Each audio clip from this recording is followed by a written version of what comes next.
Yo, what is going on, guys? Digirex here, and today I'm coming at you with a Destiny Age of Triumph video. And in today's video, we are going to be talking about how to complete the Abyss and the Bridge and what is new in this new Crota's. And so everybody's doing videos on the challenge modes, which is Ear, Ute, and Crota. So I thought I'd make a video on these first two checkpoints here, the Abyss and the Bridge, tell you guys what's new and what is different from the original. So now we're going to start off with the Abyss. So right when you enter the Abyss, as you know, in the original raid, to the left there was a chest you could get if the door was glowing. That chest is no longer there. That chest is on a hill between two lanterns, and it is pretty difficult to get to. So most likely you have to jump up on a ledge, so just keep an eye out for that. I'm not sure exactly where it is. All I know is that it is not in the original location that it was.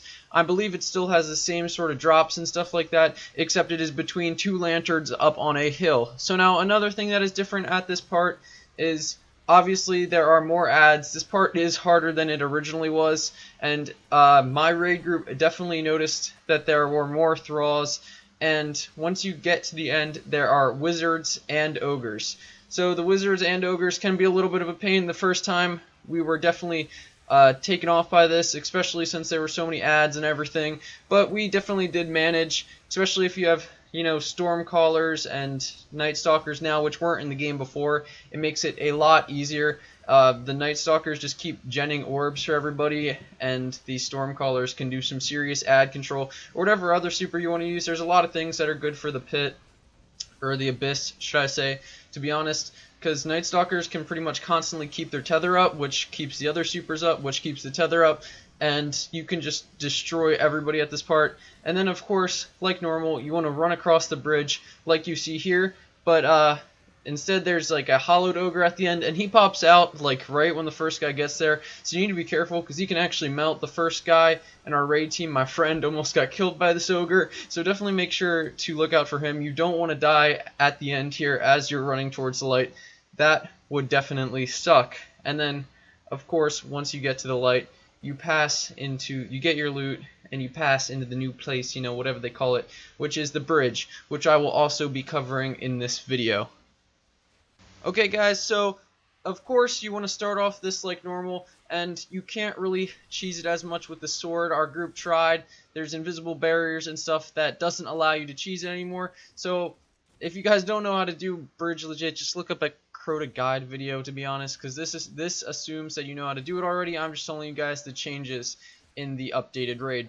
So obviously you want to step on the totems. There's nothing different here, except, you know, the ads are harder because they're close to your light level, and you want to do totems just like normal. There's nothing super special here except that you just can't cheese it, and you want to keep doing this, get as many people as you need to across the bridge. But basically on the other side there's going to be some thrall totems similar to what we've seen in King's Fall, and you're going to have to kill a certain number of gatekeepers to trigger the next one. So you need to make sure when you pick up the sword on the one side of the bridge, you have to get to the other side of the bridge and kill the gatekeeper on the other side before the sword runs out, which definitely is harder. I mean, it adds a little bit of time to it. You got to kill these gatekeepers, and if you don't kill them, then you really just have to wipe and you run out of like sword attempts. But once you do kill all 5 gatekeepers, I believe you need, then a bunch of swords spawn, and it is just a slaughterfest. A bunch of knights, a bunch of thralls come out. You kill all of them. Everybody on your team gets swords, and it is just so much fun. Actually, this is probably one of my favorite checkpoints in the raid now, just because it's not cheesable, so you actually have to do stuff, and because of the super sword swinging awesomeness that they added.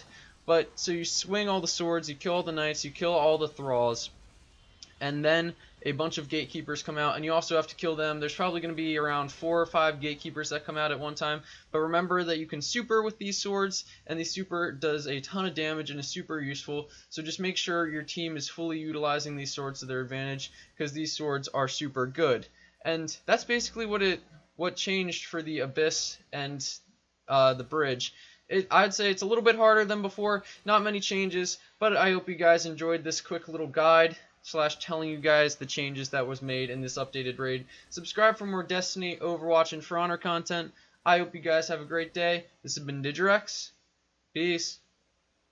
And I'm open to mine, so we all need some time just to settle down. now, won't you come around? Cause I never can leave it alone. Talking about somebody rolling, boulevard dining, making it count for efforts I can't explain. Ballin' and feeling we drowning, never been humbled by playing the fighter.